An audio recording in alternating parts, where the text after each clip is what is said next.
Hi all, a warm welcome for this webinar on financial ratio analysis, must skill for every banking executive. Now just imagine a scenario.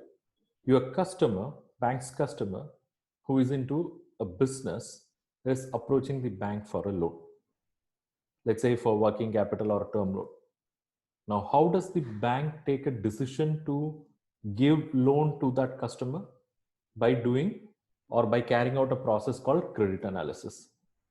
In that, bank will be evaluating the customer profile, credit profile, management aspects, and financial aspects. And these financial aspects can be evaluated by using various financial analysis tools. In that, the most or very important tool is ratios, financial ratios. So in this webinar, I will take you through what are ratios, what are the key ratios as a banker you have to go through, and what those ratios communicate. That is, what are the things you can infer by looking at those ratios. That is the core objective of this program. Let's get started with financial ratio analysis. For some of you, what I'm going to speak for next 15 to 20 minutes will be very familiar because you would have already heard or listened to that in our earlier webinar. But we have several new participants, so for them it will be more beneficial. When we say ratios, they are basically relationship between two numbers which are created in a logical way. That is, I can relate the sales and profits. I can relate the sales number and profit number, and I can arrive at a ratio, that is profitability. So there is a logic here because by relating these two numbers, I get to know what is the profitability. I can relate current asset with current liability, the numbers of current asset and current liability, and the logic is I can understand their liquidity. I can relate debt with equity so that I can understand the solvency of the business. So ratios are basically a relationship between two numbers which are created in a logical way so that we can understand the past, present and future performance, and we can also understand the strengths and weaknesses. So ratios are not mere mathematical concepts. In banking, in financial analysis, using ratios we can understand how your borrower has performed in the past, how he is performing now, and how he is expecting his performance to be in future. And also by looking at the ratios, you can understand what are the strengths and weaknesses of the borrower. Ratios can be classified into four broader categories. They are liquidity ratios, capital structure or leverage ratios, activity ratios, and profitability ratios. First, let's get started with liquidity ratios. What do we mean by liquidity? Liquidity means ability of the business to meet its short-term expenses and obligations without any difficulty. So in liquidity ratios, we are actually trying to understand whether the business is having any pressure to meet its obligations. For that, let me take you through the memorandum of a balance sheet. See, in business, funds can come from various sources. Funds can come from owners. It can come from outsiders. When funds come from owners, we call it as equity. When it comes from outsiders, we call it as liabilities. The money that are coming from outsiders, what we call as liability, can come with an obligation to repay within 1 year. It can come with an obligation to repay after 1 year. When it comes with an obligation to repay within 1 year, we call them as short-term liabilities. So these are all the money you have raised, maybe in the form of cash credit or overdraft or advance from customers, and you have the commitment to either repay them or to deliver the goods in case of advances. So using this money, what you will do? You will create some assets, basically short-term assets. But if you look at the proportion here, the short-term assets are greater than the short-term liabilities. It means what you have created as assets is greater than the money what you have borrowed in short term. It means these assets could not have been created with just short term funds. Some more funds have come in for creating these assets, and we call them as long-term funds. It's only because of that reason the short-term assets are greater than the short-term obligations. So what is the relationship of this scenario with the liquidity? It has. When short-term assets are greater than short-term liabilities, that business will have comfortable liquidity position. It means short-term liabilities are repayable within 1 year, and for repaying you need resources, and those resources are actually in the form of short-term assets. So if you want to repay 10 million, and if you are having a short-term assets of 15 million, it means you are having resources of 15 million using which you can pay 10 million. We can say the liquidity position is comfortable. Okay. To understand this even more in depth, let's understand something very important now, that is fund utilization principle. Whoever attending this workshop, please take this principle to your heart, to your mind, and try to teach this to as many entrepreneurs as possible.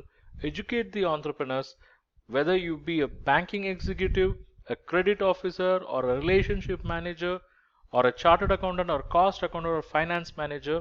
Okay, this is very, very important, because 95% of the business units have failed only because of not understanding this principle.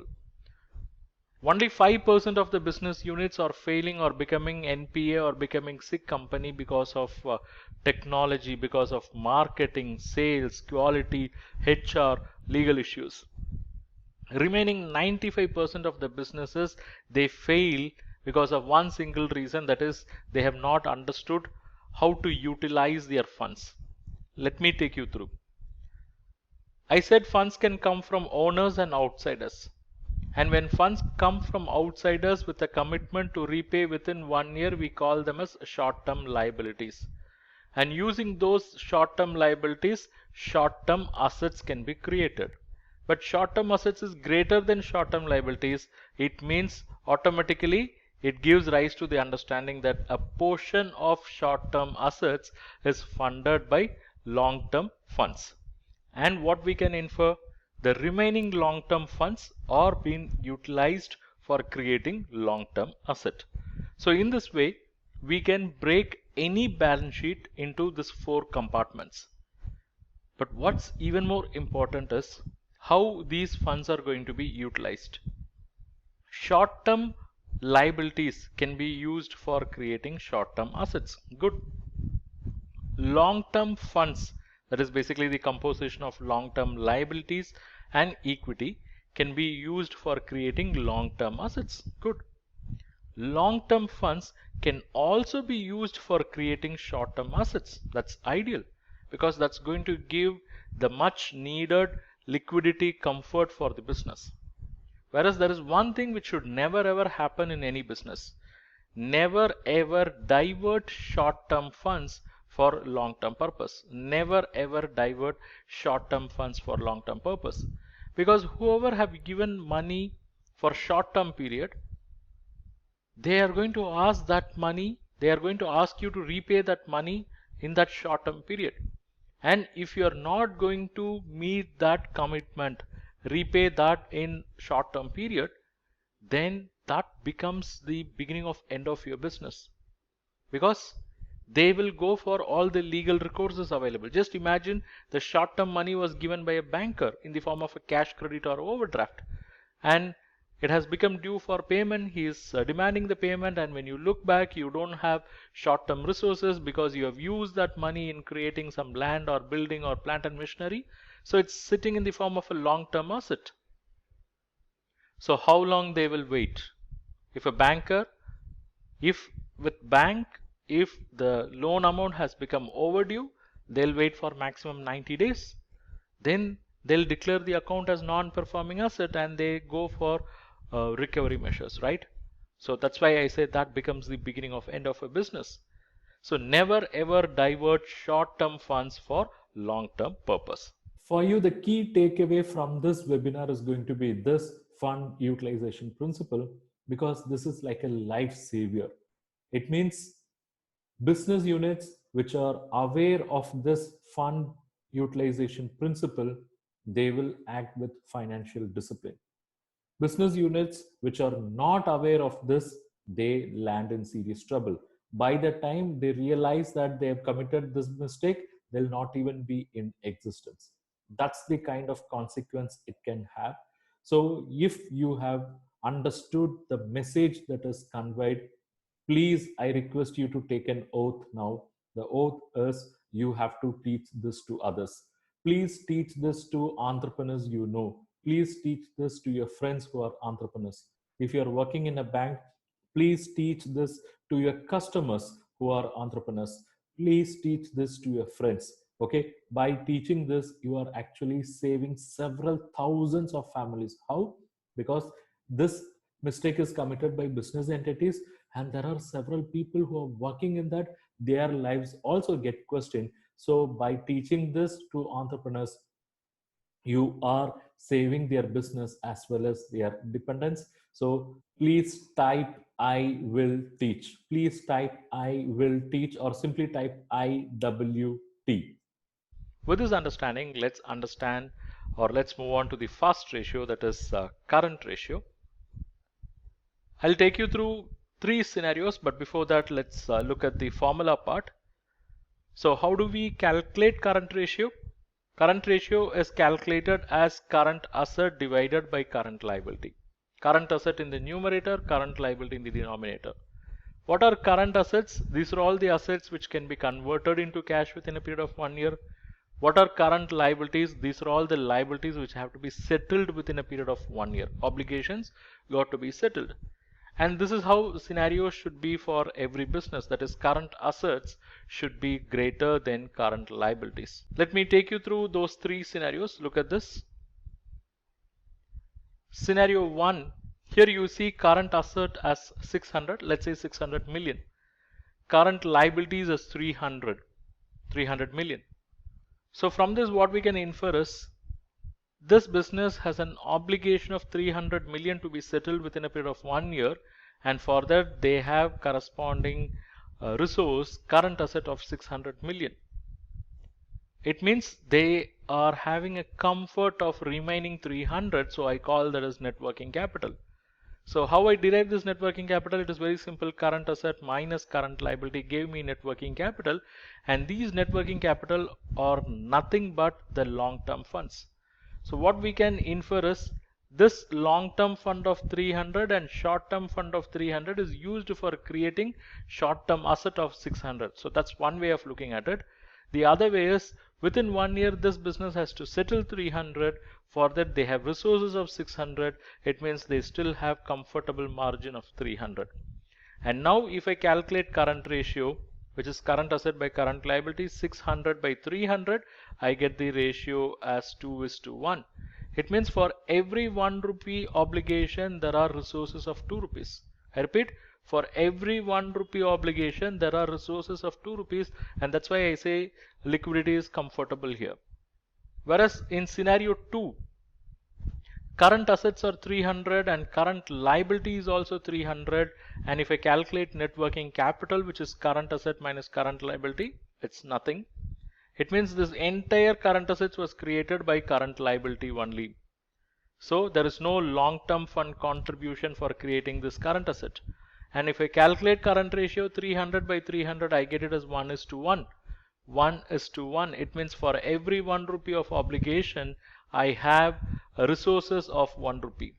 For every 1 rupee of obligation, I have resources of 1 rupee, but not all times this 1 rupee resource will come for rescue. There will be some issues that you will understand when we go through quick ratio. Look at the scenario 3. My current assets are 200, current liabilities are 300. So what does that mean? I have borrowed 300 with a promise I will repay within 1 year, but what I have created with borrowed money is only 200. So what happened to that remaining 100 which I have borrowed? I borrowed 300 short-term money. I am supposed to use that for short-term purpose, but instead I have used that remaining 100 elsewhere, where obviously for long-term purpose, because current asset is the short-term purpose. In current asset, I could see only 200. So what happened to the remaining 100 that had gone for supporting the long-term purpose? And that is the last thing which I said in fund utilization principle. Never ever divert short-term funds for long-term purpose, but that's what they have done here now. And if I calculate net working capital, which is current asset minus current liability, I'll get 200 minus 300. What I'm getting is negative 100, and this is what the fund they have diverted from short-term purpose to long-term purpose. So whenever there is a diversion of short-term funds for long-term purpose, you will see a net working capital being negative. And you will also be in a position to notice that by looking at the current ratio. Because calculate current ratio now, current asset divided by current liability, 200 divided by 300, you get current ratio as 0.67:1. It means for every 1 rupee obligation, I am having only 67 paise. It means there is a clear-cut shortage of 33 paise per rupee of obligation. So we can say in scenario 3, this business is in serious trouble because within a year they have to settle 300 million, they have resources of only 200 million, and it is also very much evident by looking at current ratio because for every rupee obligation they have only resources of 67 paise. So these kind of inferences are possible when you look at current ratio. Okay, for calculation it is very simple, but what it communicates is something very important, something really significant in decision making. Also it is very relevant. Okay, right. Next, I'll also take a couple of minutes to explain why current ratio of 1.33 is insisted by most of the banks. Some banks, of course, they'll have like 1.1, 1.33, 1.5. Okay, let whatever be. The logic what I place here, you can extrapolate for 1.1, 1.5, 2 also. Okay, listen. Let's say my current assets are 100 million and I'm having current liabilities of 75 million. And with this, if I calculate current ratio, I get current asset by current liability as 100 by 75, that is 1.33. So it's going to be 1.33. So when the current ratio is 1.33, automatically what we can infer is 75% of the current assets are funded by current liabilities, and what we can derive is the remaining 25% of the current assets are funded by long-term funds. Because current asset minus current liability we call as net working capital, right? And net working capital is nothing but the long-term funds which had come for creating this current asset. It means there is a 25% long-term fund contribution for creating this current asset, and this is what most of the banks stipulate as a sanction condition, basic sanction condition for releasing working capital credit facilities. For example, if you go and check back the sanction letter issued by your banks for cash credit facilities, generally the margin condition on inventory will be 25%. So it means 25% of the inventory have to be funded by long-term funds, right? So this 25% long-term fund contribution basically represents 25% margin condition stipulated by banks for working capital, and this is the logic behind 1.33. So when the current ratio is 1.33, the conclusion is 25% of the current assets are funded by long-term funds, which is in sync with the sanction condition, the condition stipulated by the bank as working capital margin. Next, we'll move on to quick ratio, also called as acid test ratio. So look at this scenario so that you can understand this better.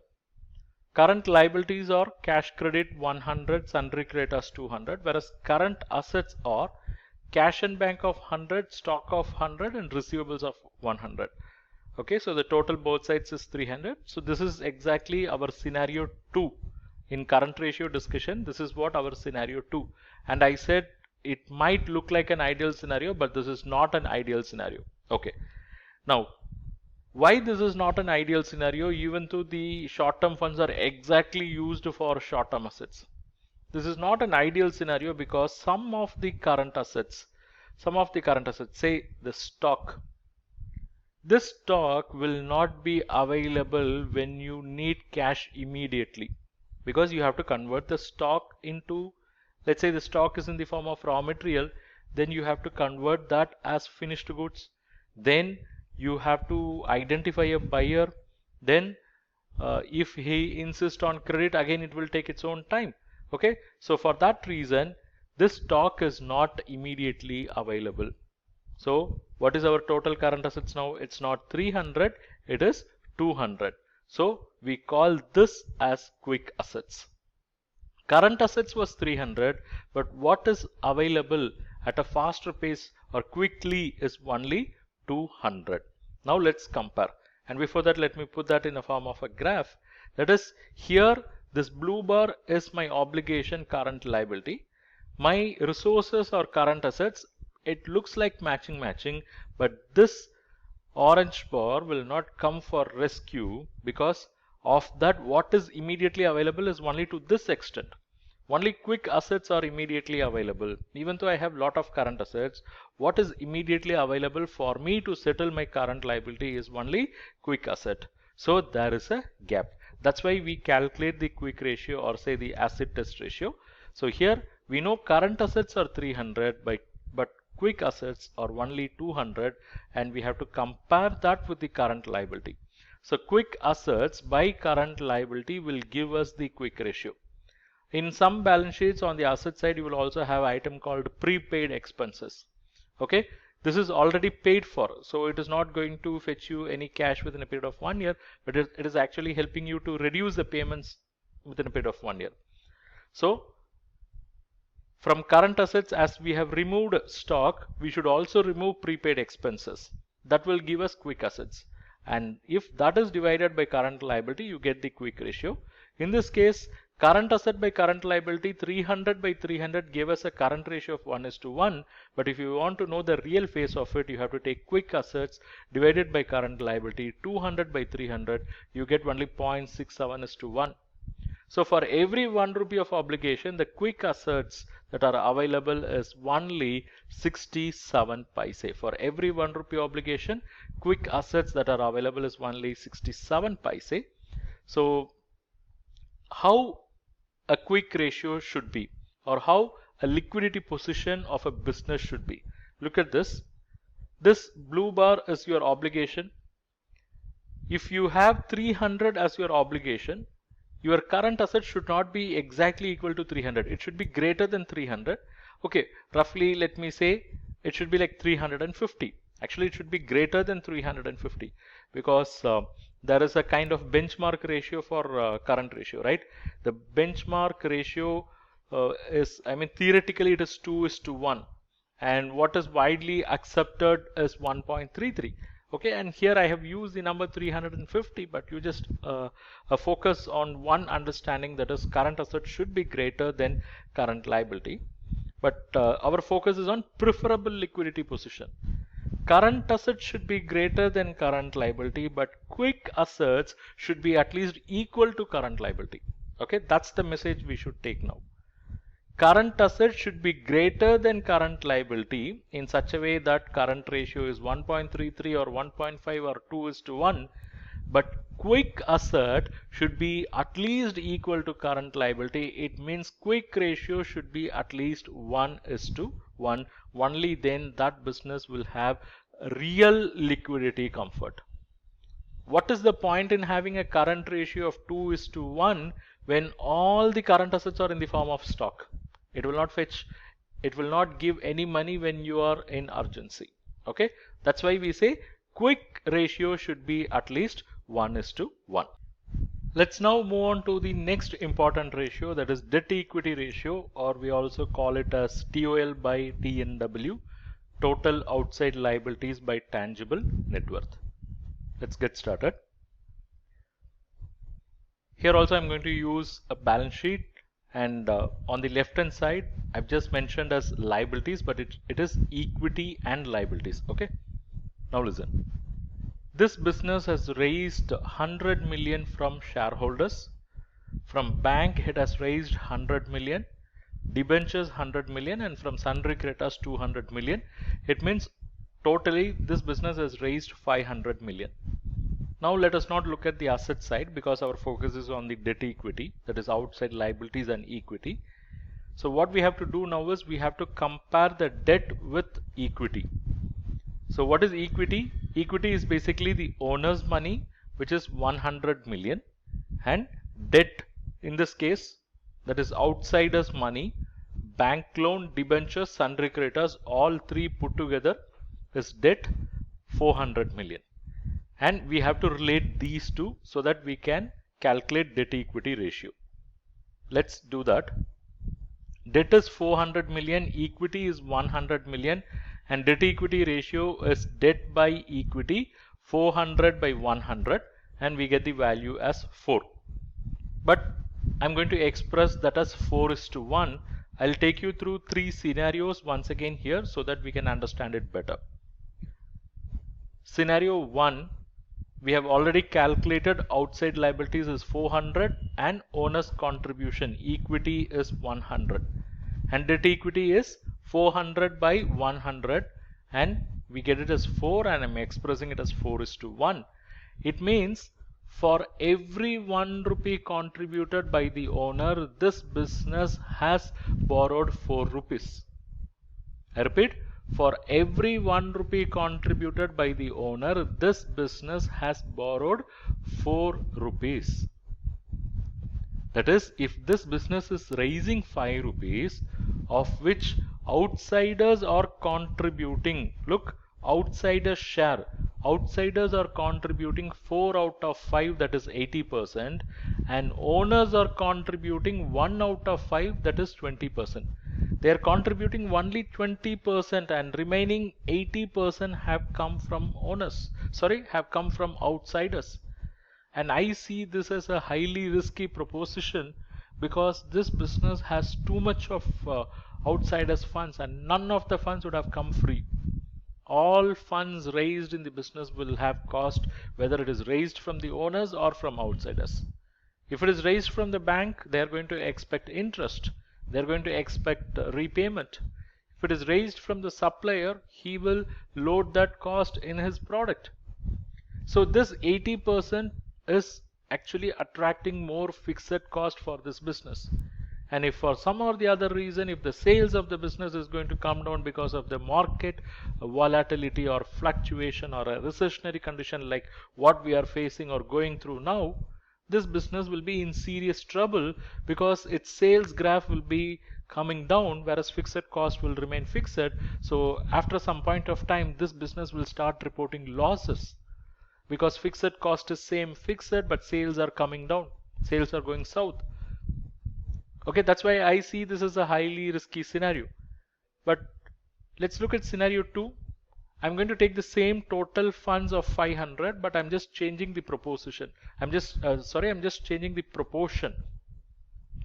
I'm saying total outside liability is 333 and equity is 167, and if I calculate debt equity ratio, it is 2:1. 333 by 167 gives 2:1. It means if 1 rupee is contributed by the owner, this business is borrowing 2 rupees. So put together, if this business is raising 3 rupees money, of which 2 rupees, that is 2 out of 3, 2/3 is contributed by outsiders, and 1 out of 3, 1/3 is contributed by the owners. And for me, this scenario is much better than the first scenario because here the outsider shares have come down. Okay, it means the fixed cost for the business will come down. The financial risk is coming down.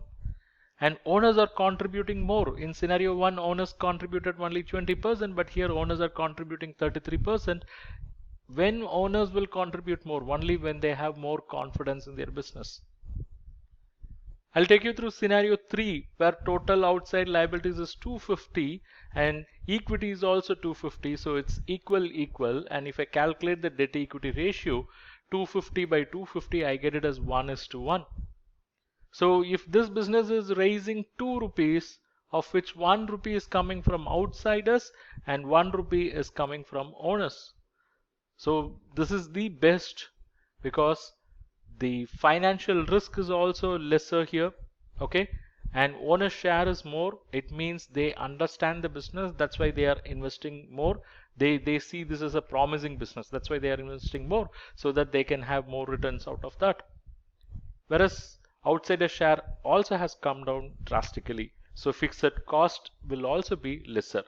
So the indication is scenario 1 has high level of financial risk, scenario 2 is ideal, and scenario 3 I would say the best.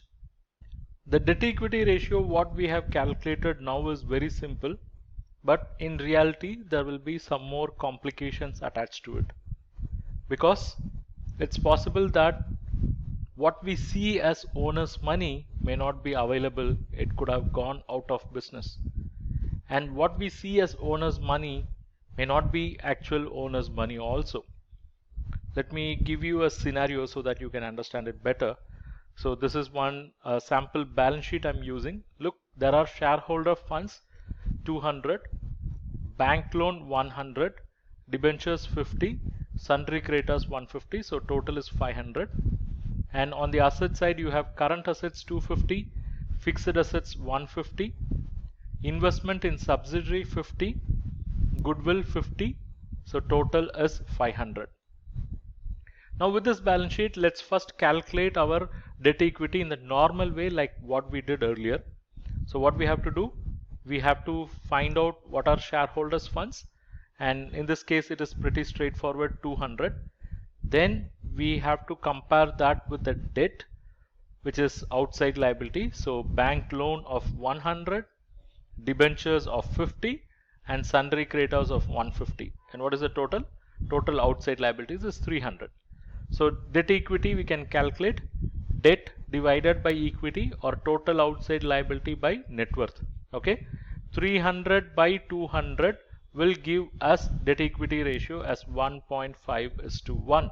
It means for every 1 rupee contributed by the owner, this business is borrowing 1.5 rupees. And the maximum debt equity for a business can be like 3:1. Okay, just before I said 4:1 is highly risky for a business because 80% debt. So 3:1 means 3 out of 4, 75% can be the maximum debt. It means there should be 25% contribution. And now if you look at this ratio, it is 1.5:1. It means if this business is raising 2 rupees 50 paise, of which 1 rupee 50 paise is coming from outsiders, it means outsiders are contributing 60% and owners are contributing 40%. So this looks like a amazing or wonderful ratio. Okay, but now I'm going to supply some additional information. One is this shareholder funds of 200 million includes a revaluation reserve of 50 million. Includes revaluation reserve of 50 million. Okay, now comes our first headache. This revaluation reserve or the reserves which are created when assets are revalued to match with the market condition or to match with the market value. Let's say for example, this fixed asset of 150 includes some land, building and all. In that they had some land worth 10 million. Okay, they had land worth 10 million. I'm just narrating the story before doing the revaluation. Okay, so let me give you the breakup. This 150 has two components, 100 million plus 50 million. What is that 50 million? That's what I'm explaining. This 100 million worth of old assets included land worth 10 million. Okay, and now they've realized that this land is going to fetch 60 million in the market. This land is going to fetch 60 million in the market, but in their books, in their balance sheet, they are carrying that land only at 10 million. So they have engaged valuers, they have done the valuation and they have realized that its value is 60 million, but they are carrying in their balance sheet only at 10 million. So there is an increase of 50 million which they wanted to provide. Okay, so they are providing for that increase in value of land 50 million, additional 50 million. That's how we have the fixed asset of 150 million, which is basically the present 100 million plus increase on account of valuation 50 million. But whether this 50 million was realized in cash? No. It is the expected increase in value of asset which you will be able to encash when you sell the asset. Okay, so that's the understanding. But this business has no plans to sell the land. They are not going to sell it tomorrow. They are not going to sell it even after 1 year. They don't have any plans to sell. But they wanted to showcase they have so much of assets. So since they don't have any plans to sell that asset in near future, what is the point in doing this valuation? There is no point. But how the accounting treatment goes? You cannot have a lopsided accounting treatment, right? You cannot just increase the asset by 50 million. When you increase the asset side, that is when you increase the right hand side, you have to increase the left hand side also, only then the balance sheet will balance. So when the fixed asset was increased by 50 million on the left hand side, that is under equity and liability, the shareholders funds will also get increased by 50 million. Because under shareholder fund, we will have a head called reserves and surplus. Under that, there will be a head called revaluation reserve. Under that, this 50 million will be parked. Okay, so now try to visualize. On the fixed assets, the original value is 100 plus 50, so it is 150. So that additional 50 is also kept on the left hand side under shareholder funds with the heading revaluation reserve. Okay, but that money was not at all realized. So because of that reason, bankers adopt a very conservative approach. They will ignore that 50 million. They will ignore revaluation reserve. So that's what we are also going to do now. Even though we see shareholder funds has 200 million, since that includes 50 million of revaluation reserve, from this 200 million, we are going to deduct it. Okay, so point number 1. Number 2, look at the asset side. There is an investment in subsidiary of 50 million. So this money is not sitting in the present business. This 50 million has gone outside to subsidiary. So it is not sitting in this business, rather it has gone out to subsidiary. And subsidiaries are generally long-term investment which are not likely to come back. And our banking system also recognizes this fact that this money is not going to come back. So that will also be reduced from shareholders funds, 50 million. Then also have a look at goodwill. Goodwill is the intangible asset which they are carrying now. Probably this goodwill they would have accounted in their books when they have acquired some asset where they paid over and above its value. Okay, let's say they have acquired some particular company where they have paid over and above the value of that business. When they pay over and above what it is actually eligible for, that incremental portion we recognize it as goodwill, because that is going to give them additional revenues for the business. Okay, fine. Now this goodwill is an asset, is an intangible asset, but this goodwill will not fetch any cash when this business is collapsed. Follow me very closely. This goodwill of 50 million, okay, today value is 50 million. That's what captured in balance sheet. Assume this customer has defaulted the loan. Bankers are taking possession of assets. They are enforcing. They are selling each and every asset. They can sell current assets. They can sell fixed assets. All will have some value. It will give some cash flow so that loan outstandings can be reduced. But one asset will not fetch any value, that is goodwill, because already the goodwill of the business, the reputation of the business is lost, and that's why they have become an NPA.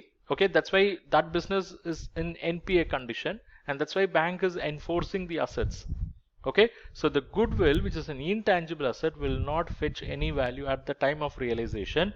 So bankers, on a conservative angle or conservative side, they will also deduct goodwill from shareholders funds.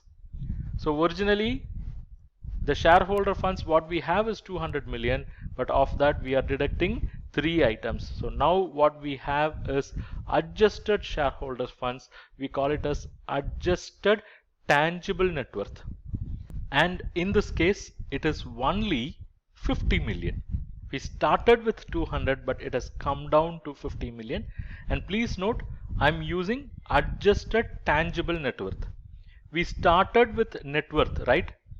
And this net worth figure, when it is adjusted for revaluation reserve and goodwill, we call it as tangible net worth, because these two items, this revaluation reserve and goodwill, are almost intangible. Okay, goodwill is absolutely intangible, revaluation reserve is only a book entry. So when we deduct these two items from net worth, we migrate to tangible net worth.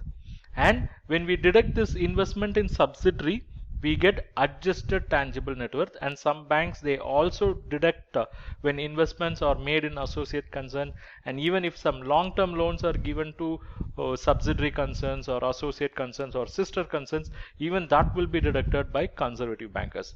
Okay, now let us calculate this modified debt equity ratio. We know debt is 300. Okay, we'll take debt, that is TOL, in the numerator, and in the denominator, instead of net worth, we'll have adjusted tangible net worth. So 300 by 50, and the ratio is 6:1. So look at the difference. TOL by TNW, it is 1.5:1. Okay, it looks like a wonderful ratio, but if you want to see the real face of it, you have to go deeper, and here you can see TOL by adjusted TNW is 6:1. So most of the banks, they have this ratio as well. So they not only just look at TOL by TNW, they'll also see what is behind this. Okay, what is the reality, what is the exact face of this business, and that gets communicated through TOL by adjusted TNW. Let's move on to working capital turnover ratio. Here I've just skipped the order because I wanted to present this before. It's very important from banking point of view, from credit appraisal point of view. Working capital turnover ratios, we are going to classify them into three: inventory turnover ratio, debtors turnover ratio, and creditors turnover ratio. First, let's get started with inventory turnover ratio, and in that process we'll also understand inventory holding period. I'll take you through two scenarios, scenario 1 and 2, and look, here I'm giving you information about cost of sales of a particular business. That is, in 1 year they've made sales. I'm not talking about the sales, but I'm giving you the cost of that sales. The cost of that sales, it means their raw material, labor, manufacturing expenses, okay, all those, the selling, admin expenses, all those that are gone into the cost of sales. Okay, that's the information you have, which is 120 million, and they maintain an average inventory of 10 million. Okay, by looking at these two numbers, what we can infer? What I can infer is they maintain an average inventory of 10 million always. It means they purchase their first set of inventory, that gets sold, so they purchase their second set, again that is getting sold, and since they want to keep an average inventory of 10 million, again they purchase a third one, that is getting sold, they purchase their fourth one, that's getting sold. Like that, they would have purchased and kept inventory almost 12 times, so that 10 into 12, it got sold. That's why we have cost of sales as 120 million. Again, I repeat, they purchased their first set of inventory for 10 million. Okay, it got sold, and they wanted to maintain inventory always at the average of 10 million. So they purchased second set, that is also getting sold. So when the first sale happens, the cost of sales will be 10 million. When the second sale happens, cost of sales will become 20 million. When the third set of inventory is consumed, the cost of sales become 30 million. Like that, 12 times this inventory would have been consumed in total. That's why their cost of sales is 120 million. So what we can infer here is this inventory was rotated 12 times, and that's why they got cost of sales as 120 million, and that's what we measure as inventory turnover ratio. That is 120 by 10, we get 12 times. This is inventory turnover ratio. Let me give you some numbers for scenario 2. Here also my cost of sales is 120 million, but the average inventory what I maintain is 60 million. It means I have purchased an inventory 60 million and that is getting sold in the process. Then when it has come down, again I purchase and maintain inventory that is also getting sold. So this first lot of inventory got sold, so my cost of sales is 60 million. And when my second lot of inventory also got sold, my cost of sales have become 120 million. So what is the message? I've rotated this inventory 2 times. 60 million first lot, 60 million second lot. So here the inventory has been rotated only 2 times. Whereas in scenario 1, I keep not so high inventory, but I was able to rotate this inventory several times. Whereas in scenario 2, I had very high level of inventory and the sales is not happening at a faster pace. Because of that, I was able to rotate only 2 times. If this had been something, if scenario 2 is something similar to scenario 1, what would have happened? Ideally, this 60 million should have been rotated 12 times and my sales should have been somewhere like 720 million. But no, it's not happening. My products are not getting pushed in second scenario. The 60 million what I purchased and kept in stock was got pushed only 2 times. Okay, that's what we can infer from inventory turnover ratio. In scenario 1, inventories are getting rotated at a faster pace. In scenario 2, it's very low. And how did we calculate this inventory turnover ratio? I took the annual cost of goods sold, I've divided it by average inventory. 120 by 10 gave me 12 times, 120 by 60 gave me 2 times. Okay, so what it communicates is basically going to communicate the ability to make more profits, profitability. In scenario 1, profitability will be much more when compared with scenario 2. In scenario 2, the profitability will be less due to the fact that they have high level of inventory, so there will be high storage cost.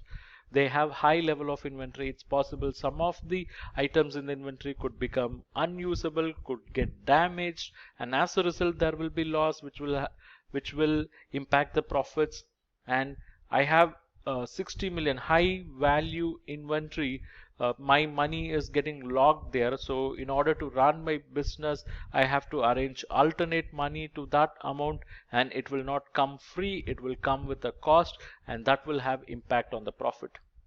And if I put in my own money instead of borrowing money to meet what is logged in the inventory, then there is an opportunity cost. Opportunity cost is a cost for me, because if I had invested this money elsewhere with good return opportunity, I could have earned return on that, but instead of earning on that, I'm investing here, so there is an opportunity cost. Okay, right. So this is what inventory turnover ratio is all about. But bankers are used to look at more from the period angle rather than the turnover angle. So what we'll do, we will convert this into period. How? We know what is annual cost of sales. Using that information, let us find out monthly cost of sales, which is nothing but annual cost of sales divided by 12 months. That is 120 divided by 12 will give you 10 million as monthly cost of sale. In second scenario also it is same, 120 by 12. Now what we can do, we can compare this monthly cost of sales with average inventory. Average inventory we know already, we have 10 million and 60 million.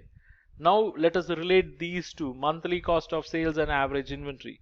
My average inventory in scenario 1 is 10 million. My monthly cost of sales is also 10 million. So I can say my average inventory is equal to 1 month cost of sale, or I can say my average inventory is 1 month level. So inventory holding period is average inventory divided by monthly cost of sale, 10 by 10, so we call it as 1 month. Whereas in scenario 2, my average inventory is 60 million, my monthly cost of sales is 10 million, so I can say my average inventory is 6 times of my monthly cost of sales, or I can say my inventory holding period is 6 months. How I derived it? 60 divided by 10. That gave me 6 months. Now by looking at this period, we'll get even more clarity. In scenario 1, inventory is locked only for 1 month period, whereas in scenario 2, inventory is locked for 6 months period. Then you can visualize how much amount of money is locked. You can visualize for how long you have to pay storage cost, for how long the goods are kept in the godown, there is a possibility of losses, and for how long you have to arrange alternate funds and you have to pay interest on that. Okay, so that's the kind of inferences we can have by looking at inventory holding period. And here I gave you how to find the inventory holding period just using the logic. You can also find the inventory holding period using one simple formula, that is through another method, that is take 12 months in the numerator divided by inventory turnover ratio. So here take 12 months divided by 12 times, you get 1 month. Take 12 months divided by 2 times, you get 6 months. As simple as that. Okay, so that's about inventory turnover ratio. Next, we'll move on to debtors turnover ratio and collection period. Debtors turnover ratio. Again, I'm going to use similar situation. Here what I'm giving you is annual credit sales of 120 million and average debtors of the business is 10 million.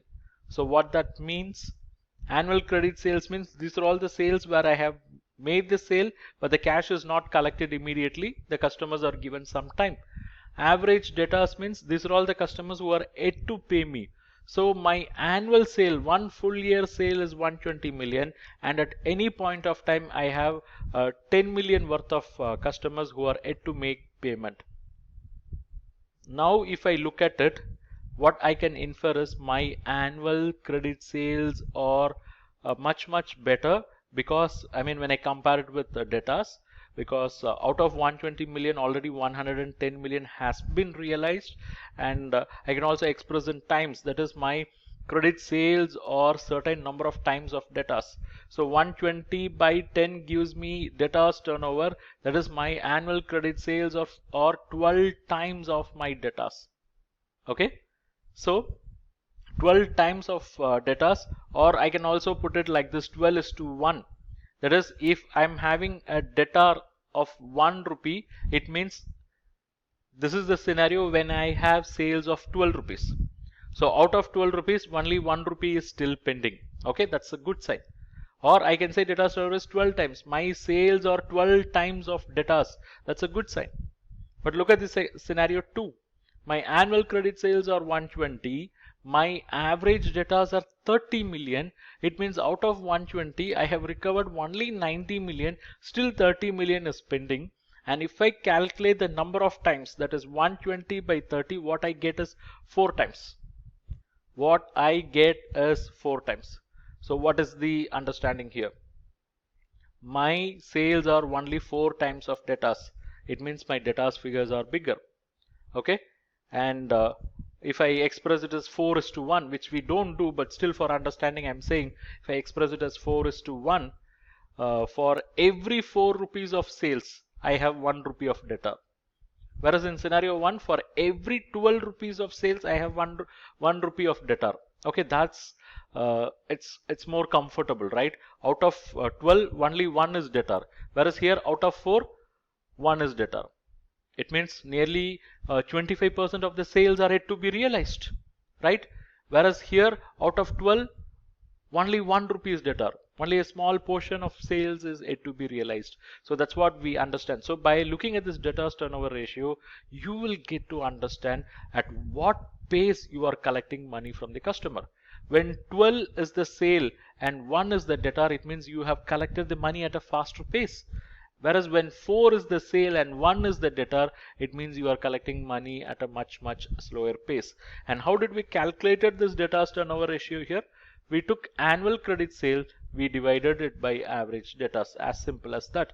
And what it communicates collection speed. In scenario 1, collection is happening at a faster pace, whereas in scenario 2 it is at a slower pace. And slower pace comes with many side effects. Side effects are, number 1, it's going to have liquidity strain in your business. Yes, the 30 million which should have come from customers, which should have injected liquidity into your business, has not come. It is still sitting at the home of the customers, right? This 30 million, your money is sitting in the hands of customer. It means if you want to run your show, you have to borrow alternate 30 million because you need that money to run your business. And when you go to the bank and show the 30 million of debtors, and if you ask the bank to give a cash credit against debtors, a bank will not be generous when it comes to debtors, because for them the debtors are slightly risky asset when compared with inventory.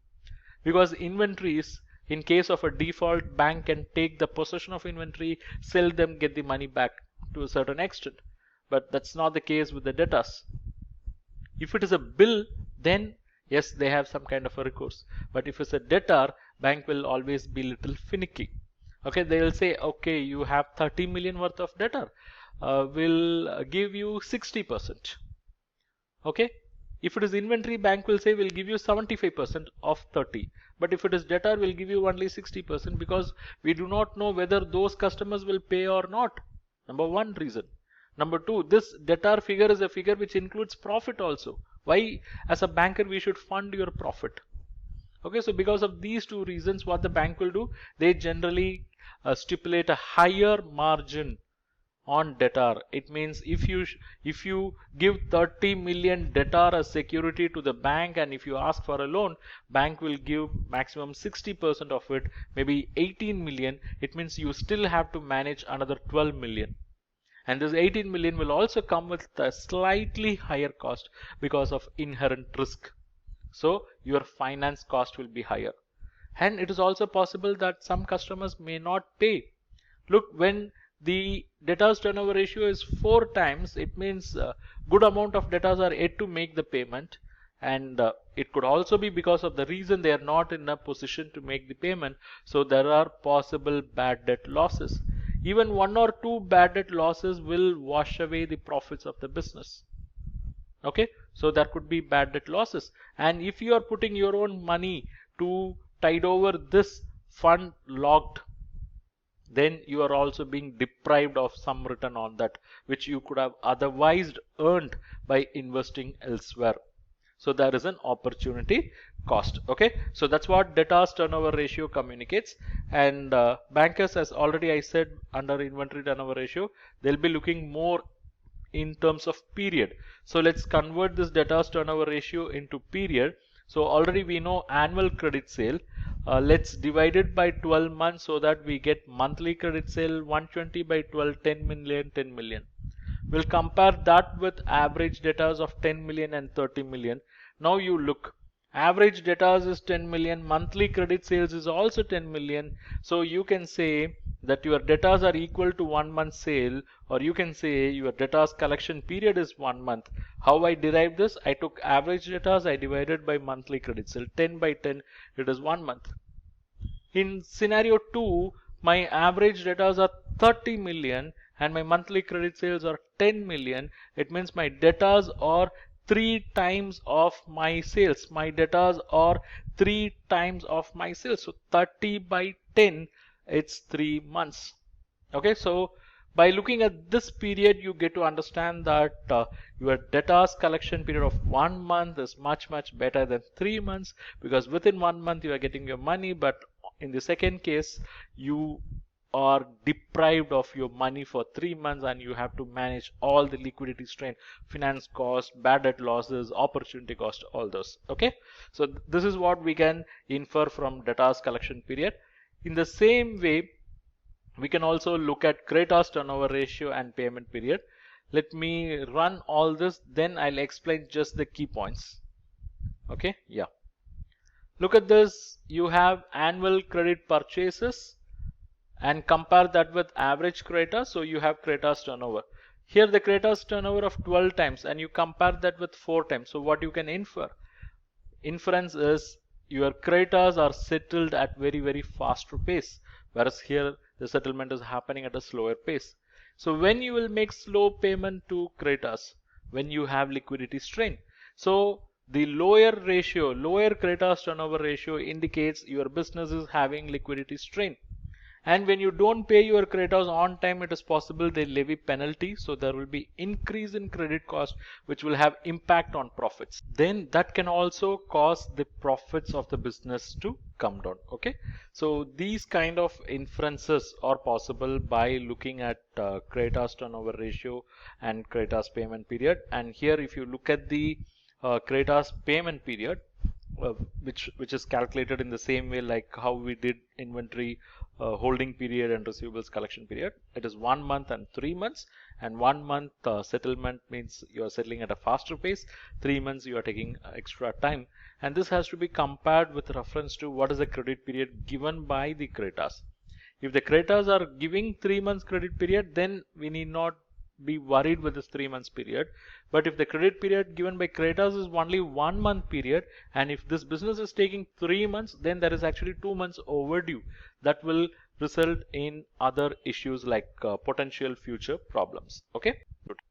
Next, let's move on to activity ratios. We also call this as turnover ratios or performance ratios, because these ratios helps us to understand the performance, and they are more related with turnover. Okay, here the assets are going to be related with turnover. So under activity ratios, we basically have 4 ratios, and here my focus is going to be on the fixed asset ratio, and in that process easily you will also understand total asset turnover ratio. Okay, so watch this case very carefully. There's a company called X Limited. It has invested in a project, let's say 100 crore, setting up a big project, land and building, plant and machinery, a factory and all. They've taken up this project with an expectation of getting 15% return on investment. It means they have invested 100 crore. They are expecting 15% return every year. They are expecting 15% return every year. It means they are expecting a return of 15 crore. Okay. So what is the message? The message is this business should make a profit of 15 crore. Only then the expectation can be met. Okay, this is the understanding. Now listen. Now let's see what this business has achieved in terms of sales.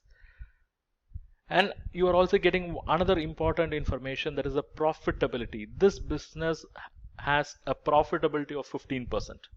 Okay, incidentally both are matching. Okay, incidentally both are matching. That is, profitability of 15% means for every sales they'll make profit of 15%. If they are selling for 100 rupees, they make a profit of 15 rupees. If they are selling for 300 rupees, they make a profit of 30 rupees. Okay, that's what the profitability communicates here. Okay, now listen. We know fixed assets are 100 crore, right? Okay. The sales is 50 crore.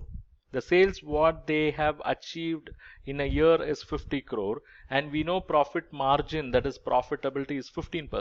So what would be the profit for this business? 50 crore into 15%, the profit is 7.5 crore. So at this point I have a question for you, whether the investors in this business will be happy. Will they be happy? Because they were expecting a profit of they were expecting a return of 15 crore. It means they were expecting the business to make a profit of 15 crore, but this business has made a profit of only 7.5 crore. So investors will not be happy. Let me give you another scenario where the fixed assets are same 100 crore, but sales is 75 crore. They have put in some more efforts, but the profit margin is same 15%. So what will be the profit here? 75 into 15%, it is 11.25 crore. 11.25 crore only. Whether the investors will be happy, at least now answer is no, because they were expecting 15 crore. Okay, let me give you a third scenario. Fixed assets are 100 crore and sales is also 100 crore. And what is the profit margin? 15%. So what is the profit? 15 crore. Whether investors will be happy now? Yes, now they'll be happy, because they were expecting a return of 15 crore. This business has made a profit of 15 crore, so there's matching. And here they'll be happy because the profitability of this business is 15%. But on the other side, if the profitability of this business had been 10%, then even 100 crore sales will give profit of only 10 crore, whereas the expectation is 15 crore. In this case, incidentally, the profitability and expected return on investment are one and the same. Let me give you a fourth scenario where fixed assets are 100 crore, same, whereas sales is 125 crore and this business can deliver 15% profit margin, it means the profit is 125 crore into 15%, that is 18.75 crore. Here, yes, investors should be jumping with joy because they were expecting 15 crore, whereas businesses delivered 18.75 crore. But here also it was made good because the profit margin is 15%. What would have happened if the profit margin is only 10%? For a sales of 125 crore, the profit would have been only 12.5 crore. For a sales of 125 crore, the profit would have been only 12.5 crore, still not matching the expectations. Okay, but okay, luckily here the profitability is 15%. Now listen, very critical. In first two scenarios, the sales are lesser than fixed assets. In the third scenario, sales is equal to fixed asset, and in the fourth scenario, the sales are greater than fixed assets. So when the profitability is 15% and when the sales are less than fixed assets, we call this as inefficient utilization of fixed assets. Because to get that 15 crore, they have to achieve more sales because they have fixed assets of 100 crore, but sales are not even matching the fixed assets. That's why we say it is inefficient utilization of fixed assets. And when sales are equal to fixed assets, and when sales are greater than fixed assets at a given profitability of 15%, we call this as efficient utilization of fixed assets because those sales are delivering 15% profit margin that is matching with the expected return on investment of 15%. Okay, so and it's here this ratio comes into picture, that is fixed asset turnover ratio. That is net sales divided by average fixed assets. So we know the net sales are 50, 75, 100, 125. You divide the net sales by fixed assets. 50 by 100 gives you the ratio as 0.5:1. 75 by 100, 0.75:1, 1:1, 1.25:1.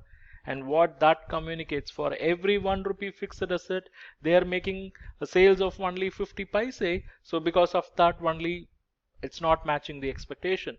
For every 1 rupee of fixed asset, they are making sales of only 75 paise. So whenever the ratio is below 1, that communicates inefficient or underutilization of fixed assets. And when the ratio is equal to 1, as an investor, you can be happy provided the profitability also matches the expected return on investment. Otherwise, you have no reason to be happy. And the fourth scenario, 1.25:1, it means for every 1 rupee fixed asset, the sales is 1 rupee 25 paise. Here you can be happy provided the profitability matches the expectation. Okay, so how a fixed asset turnover ratio should be ideally? Fixed asset turnover ratio should be 2:1. For every 1 rupee of fixed asset, there should be 2 rupees of sales. Only then it will make some justice, because not everywhere you will have the profitability matching return on investment expectation. In this case, I said 15% is the profitability, 15% is the return on investment, right? But if the profitability is 5% and if the return on investment expectation is 15%, then even 100 crore, 200 crore sales will not do justice. Okay, so it has to be understood with reference to that, with reference to profitability. Okay, and this is what we understand from fixed asset turnover ratio. So this fixed asset turnover ratio, you cannot prescribe any benchmark specifically. So if you want to really understand the efficiency of the business with what efficiency they are utilizing the fixed assets, you have to compare that ratio with peers, we have to compare with industry as well as the past, and this ratio is very important for business which are capital intensive. It's close to 70 minutes now. Next, we have important ratio, that is debt service coverage ratio. Let's see. This ratio is calculated to measure the repayment capacity of a borrower when he approaches a bank for a term loan. So how repayment capacity is measured? It is measured by finding out the cash profit available for debt service and comparing that with the repayment obligation for every year, which is interest plus principal. So here, how this cash profit available for debt service is computed. Let me show. What we do is we take profit after tax and dividend. With that, depreciation will be added back Reason being, depreciation is a non-cash item. Not even a single penny cash goes out in the name of depreciation. Okay, since we want to find out cash profit, what we do, we add back depreciation, because while arriving at the profit after tax, this depreciation was subtracted as an expense, but no cash goes out, so we are adding back depreciation. Then we are also adding interest, not because it is a non-cash item, but because we want to know what is the cash profit available for paying interest and principal. If you want to know what is the cash profit available for paying interest and principal, you cannot take cash profit which is after paying interest. Okay, because we are starting with profit after tax and dividend, right? This profit after tax was arrived after subtracting all expenses which also include interest. So let us add back that so that it gets nullified. So by doing this, taking profit after tax and dividend, and by adding depreciation and interest, we arrive at cash profit, and this is the formula followed by most of the bankers. Let me take you through an example so that you can understand it better. Look at this statement. This particular business has made a sales of 1000. Their direct cost is 500. Their gross profit is 500. Operating expenses are 100. Depreciation is 100. Interest on loan is 100. So from sales, direct cost was deducted 500. They had a gross profit of 500, and we are deducting 3 expenses. So from gross profit, when we deduct all the 3 expenses, we get the profit before tax. So 500 minus 300, you have as 200. From that, let's deduct tax at 50%, which is 100. So you get profit after tax of 100. Now listen. For computing debt service coverage ratio, what we have to do? We have to take profit after tax. With that, we have to add back depreciation and interest on loan. In this case, there is no dividend, so we are starting with profit after tax. So 100 plus 100 plus 100, 300. This becomes the cash profit. This cash profit have to be compared with the repayment obligation, which is basically interest on loan of 100, what we have seen, plus interest on principal I am giving you, which is 100. So what is the total obligation? 200. What is the cash profit? 300. Now we can find out debt service coverage ratio. DSCR is equal to profit after tax and dividend plus interest on term loan plus depreciation divided by interest plus principal.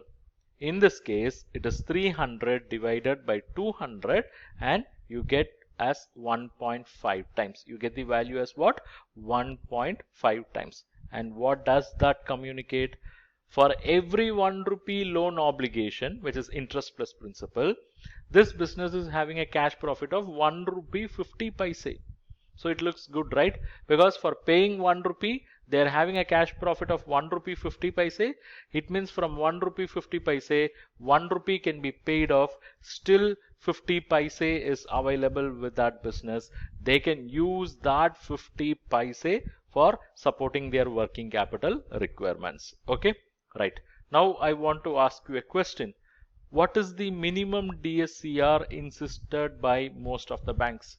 If you're working in a bank or if you are exposed to this concept, please give your answer. What is the minimum DSCR insisted by most of the banks?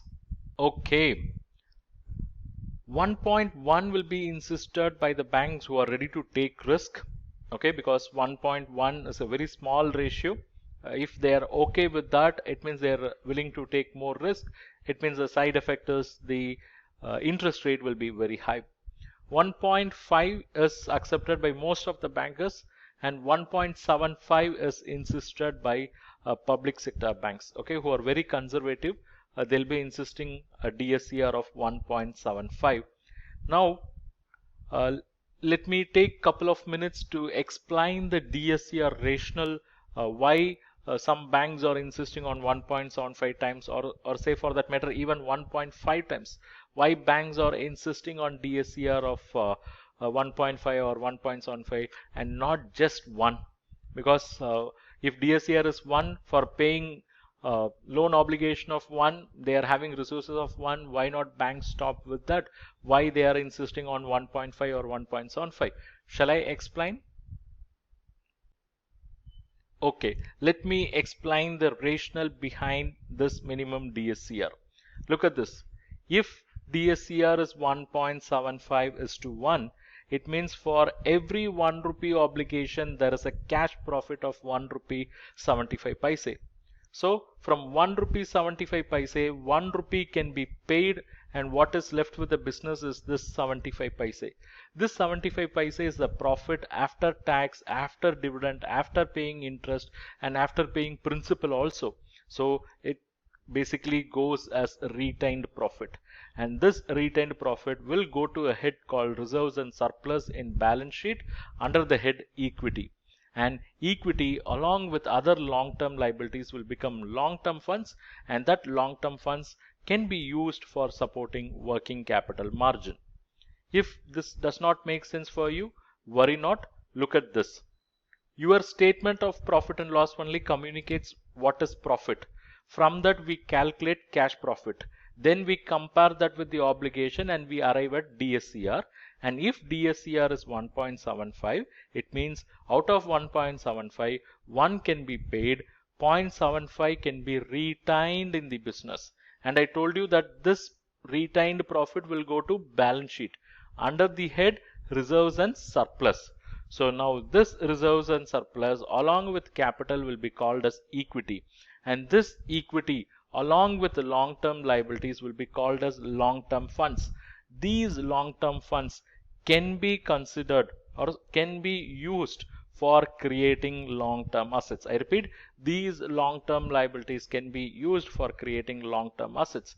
But if you look at the proportion, look, you have so much of long-term funds, but only a portion of long-term funds has been used for creating long-term assets. It means there is some surplus. So what's going to happen here? This business is also raising some short-term funds. It is creating short-term assets. The short-term assets are more than the short-term funds. How it was made possible? Because short-term funds are very small, but short-term assets are much bigger than that.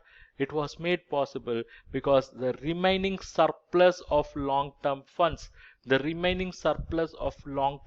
has been utilized for creating this short-term assets. Now try to link with our fund utilization principle.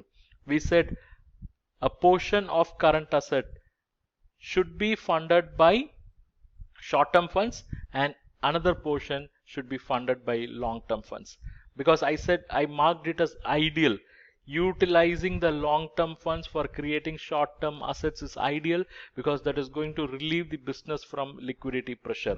So if a business is having a DSCR of 1.75, that 0.75 gets retained in the business.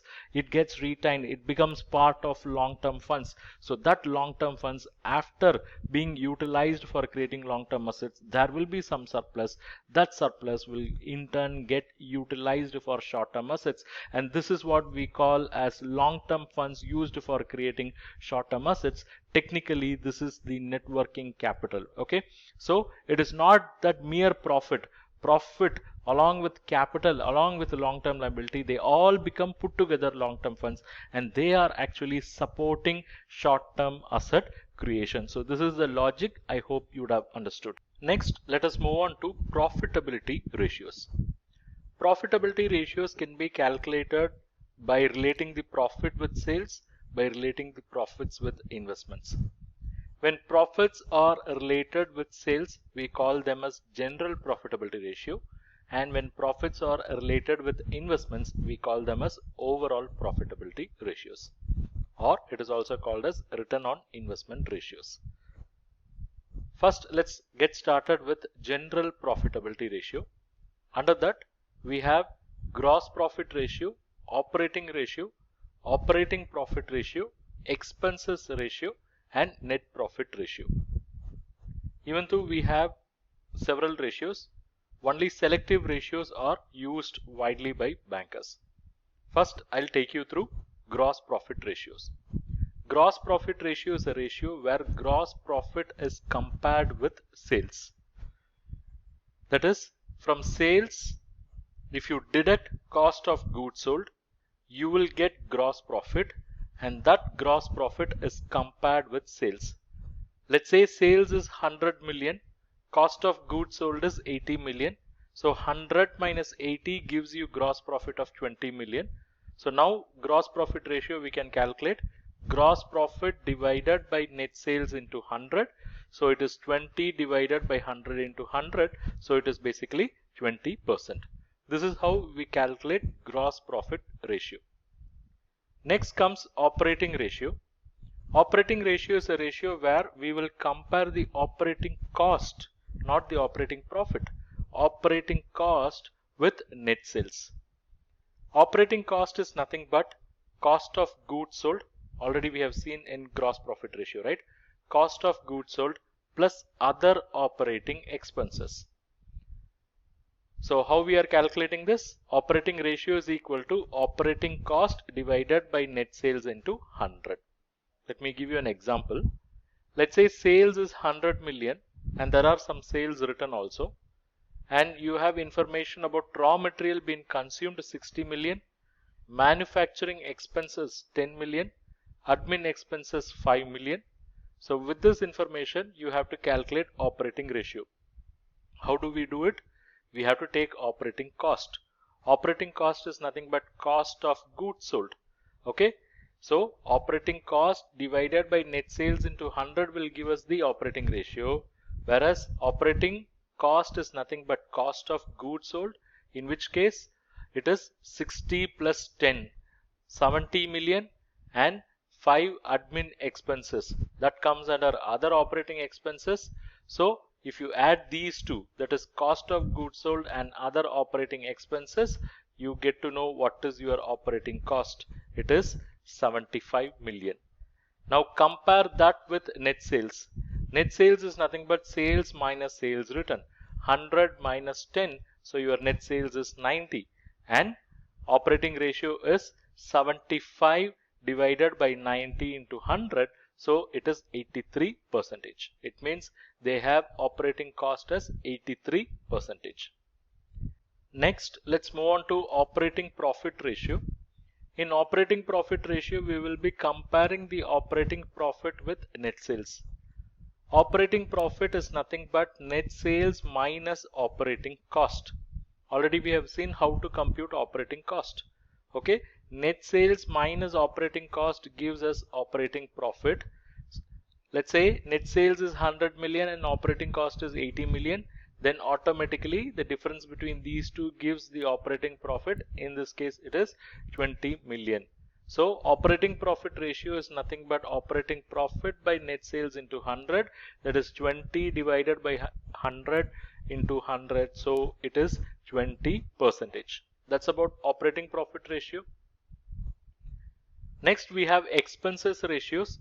These are all the ratios where we will be comparing the sales with particular expense or group of expenses. The calculation is like this. For each and every expense ratio, we will be taking that particular expense in the numerator and we will divide it by net sales, multiply it with 100. Have a look at this. Let's say I have expense as cost of goods sold. I have expense for administration purposes. I have selling and distribution expenses. I have factory cost. I have certain specific expenses. So I can compare them with sales. So in that case, if it is cost of goods sold, then it is cost of goods sold by net sales into 100. If it is admin expenses by net sales into 100. In the same pattern I can do for other expenses. Next, net profit ratio. In net profit ratio, we will be comparing the net profit after tax with net sales. So the formula is net profit after tax divided by net sales into 100. Let's say the net profit after tax is 20 and net sales is 100. Then obviously the ratio is 20 by 100 into 100. So it is 20%. Next, we'll move on to overall profitability ratios. Overall profitability ratios is also called as return on investment ratio. Under that we have three types of ratios. One is return on asset, two is return on capital employed, and three is return on shareholders equity. First, let's have a look at return on asset. In return on asset, we will be comparing the profit with total assets. But when we say profits, there are different types of profits. we have profit after tax, we have profit before interest and tax, we have profit after tax then adjusted for tax benefit. That is profit after tax plus interest minus tax benefit. But for bankers, this third classification is not relevant. We'll just focus on the first two classification, that is profit after tax and profit before interest and tax. Look at this example. I give you sales is 100 million, operating expenses is 50 million. So sales minus operating expenses gives me operating profit. Okay, we also call it as profit before interest and taxes. That is 50 million. Then I am paying interest 10 million. So I get profit before tax. And let's say the tax is 30% on this profit. So 14 to 30%, it is 12 million. So we get profit after tax of 28 million now. Now let's find out the return on assets. I'm also giving you this information. Total assets is equal to 100 million. So we have three formulas, but we'll just focus on two. One is profit after tax. We will relate that with total assets. 28 divided by 100. That gives us return on assets. Profit after tax by total assets. 28 divided by 100. It means the return on asset is 28%. We also have the other formula where we take profit before interest and taxes. We compare it with the total assets. Okay, so that is 50 divided by 100. So it is 50%. So the difference between these two ratios is this ratio is focusing on return on assets from equity shareholders' point of view, because the profits after tax is the profit available for the shareholders. Okay, so it is not specific to equity shareholder, it is specific to shareholders, we can say, because it is possible some businesses will have preference shares also. So this formula specifically looks at the return from shareholders' point of view, and for them it is 28%. Whereas this formula looks at the return not only from the shareholders' point of view, but also from shareholders and lenders' point of view. So when we say lender point of view, we have to consider the profit before rewarding the lender. So profit before interest is the profit before rewarding the lender, because the reward for lender is interest. So before rewarding the lender, what is the profit? It is 50 million. So that 50 million is the profit available for lender as well as for the shareholders, because it is from this 50 interest have to be paid, and it is from this 50 after providing for taxes, the remaining profits are available for shareholders. So we say this is from both the shareholder and lender point of view, and in that case it is 50%. The third case I'm not explaining, so I'll just skip this. Okay. Next, let us understand return on capital employed. Return on capital employed. In return on capital employed, what we do, we compare the operating profit with the capital employed. And what we did in return on asset, we compared the profit before interest and taxes, which is nothing but the operating profit, with the total assets. And here we are comparing the operating profit with the total capital employed, which will be obviously equal to total assets. Okay, so this is kind of a mirror ratio of return on asset, but banks will have varied definition for capital employed. Some banks will consider the total capital employed, that is equity shareholders money plus long-term liability plus short-term liabilities. Some banks will restrict that to long-term liabilities only. So depending upon the bank, this calculation part could vary, but for me it is more or less the mirror of return on asset ratio. So here we will be comparing the operating profit, which is nothing but the profit before interest and taxes, with the capital employed. Have a look at this balance sheet. You can see shareholders funds, bank loans, sundry creditors all put together 300. Fixed assets, current assets put together 300. And you can also see their income statement. Sales is 200 million, operating expenses 150, so operating profit is 50. Interest is 10, so profit before tax is 40. Now we can easily find out the return on capital employed. In return on capital employed, the numerator will be the profit before interest and taxes, which is nothing but operating profit, and denominator will be the total capital employed. In this case, it is 100 plus 100 plus 100, 300. That is the total capital employed, and the operating profit is 50. So return on capital employed is operating profit divided by capital employed. It is 50 by 300 into 100. So it is 16.67%. Okay. Next, we have return on shareholders funds.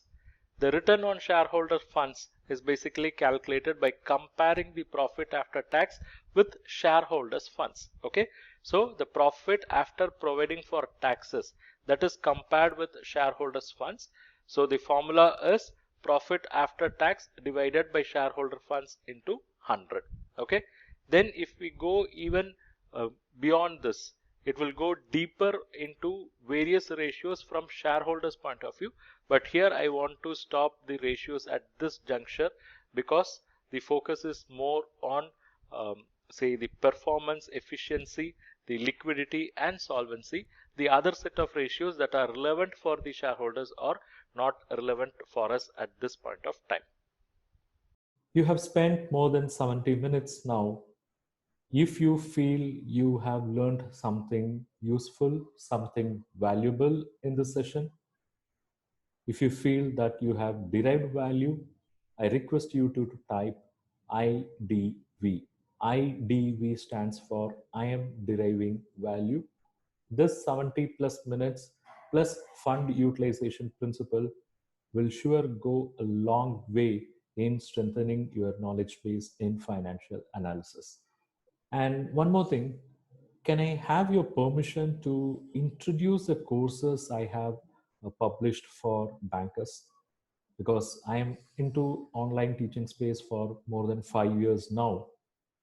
Several thousands of bankers have enrolled in my financial analysis and credit analysis courses.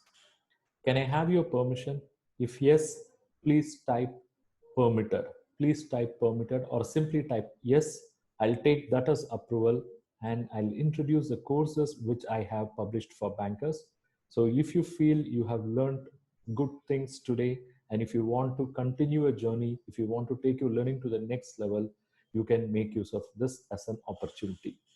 Within quotes, I want to call this as an opportunity rather than an offer. Thank you. Financial analysis package for bankers. This comes with a different set of courses. Let's see. Number one, I'm going to give you access for a course called Financial Ratio Analysis Mastery course. Okay, this is a dedicated course covering all ratios. So you will get to learn about ratios, examples, case studies, and even some examination related questions, problems at all. Okay. The lifetime access price of this course is 1499, but you are going to get at a really good throwaway price in this package. That is number one. Number two, you're going to get access to a course called How to Prepare and Analyze Cash Flow Statement Like a Professional. So you will learn how to prepare cash flow and you will also learn how to analyze them. Again, the lifetime price you can see on the screen. Then the third course is How to Prepare and Analyze Fund Flow Statement Like a Professional. So this two courses will teach you how to prepare cash flows, how to read, how to analyze them, and you can see the respective lifetime prices. So three courses put together, 1499 into 3, it would cost you like 4497, but you are going to get it for price of 2499. Okay, it means you save 1998 here, but not just this, you have some bonus. The bonus is course number 4, How to Prepare CMA Report for Bank Loan. This course will teach you right from basics to preparing a CMA report for a project, a term loan, working capital, everything. Okay, the lifetime access price you can see on the screen. Then fifth course, How to Read Balance Sheet. Here I have used a real life balance sheet picked up from stock exchange to explain you lifetime price you can see. And six courses, How to Carry Out Credit Risk Rating for Non-Trading Entities. So here I have explained how a bank would typically do the credit risk assessment and rating of a non-trading entities. So already 3 courses I have shared, another 3 courses, now 6 courses. The total price works out to 9,994, but you will get it only for just 2,499.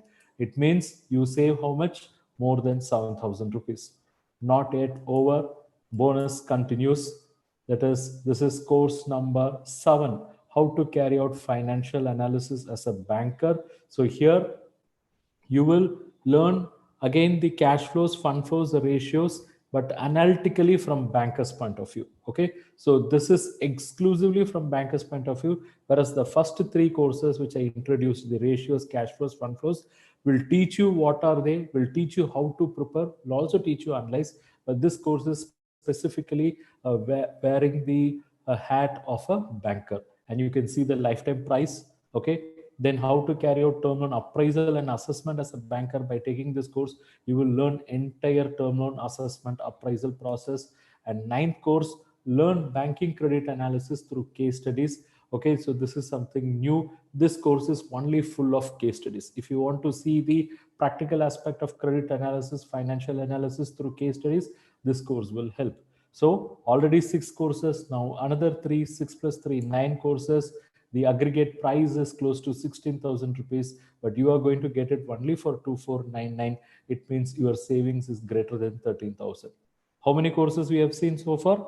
9 courses. It is not yet over. I'm going to give you course number 10, how to read civil report. Course number 11, master class on working capital management. This is a must course because here you will learn the theory, concept, example, case studies of everything about working capital management. Do not think working capital means just cash credit overdraft. No, working capital is a broader area. It means it involves the management of entire current assets. It involves the management of cash, inventory, receivables, and various decision making areas related to that. All those you get to learn in this course. This is absolutely relevant for you as a banker. Then comes the next course. This is working capital and term loan from banker's point of view. Okay, it's glimpse only you have seen today. Okay, so how banker will typically look at working capital assessment, how term loans will be analyzed by the bankers, all those comes now. So how many courses? I think it's 12 courses. So the aggregate price is close to 21,000, but you are going to get it only for 2,499, and that too lifetime access. It means you are saving more than 18,000 rupees. Then course number 13, finance for non-finance executives. Course number 14, basics of forex management. Course number 15, collateral securities, a comprehensive study. This 13th course will clear all basic financial blocks you have if you're coming from non-finance background.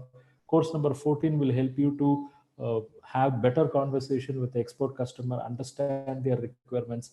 And course 15, this is a must for every banker, because you should have knowledge of the different types of collateral securities. Okay, so how many courses now? It's actually 15 courses.